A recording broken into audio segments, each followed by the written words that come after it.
going to ask one final one because I know you need to leave for some patient activity. For those of us who want to live healthy, active lives as we age, what is your number one piece of advice to avoid injury and help us keep moving? Yeah, so it's a good question. And I'm going to give you a kind of a different answer than you probably expect. That's okay. I love it. Okay, I'm gonna ask that you and everybody else do something super important. This is the number one piece of advice I give people about their vitality and their health, and that is to bet on yourself to be the hero of your own journey. I'm going to say that again. Bet on yourself to be the hero of your own journey. Now, when I say that, I want you to take control over your choices, your decisions. And if you are a hero, it's not just about standing at the top of the mountain and declaring you've won.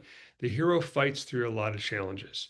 So when you bet on yourself, and I say this, this is funny because I'm in my office. I say this in my office because I'll say to people, before you turn your car back on, I want you to look in the mirror and I want you to say, I'm going to bet on myself to be a hero. And they're like, oh my God, what did he just say? So when I say that, and the nanosecond you do that, guess what happens?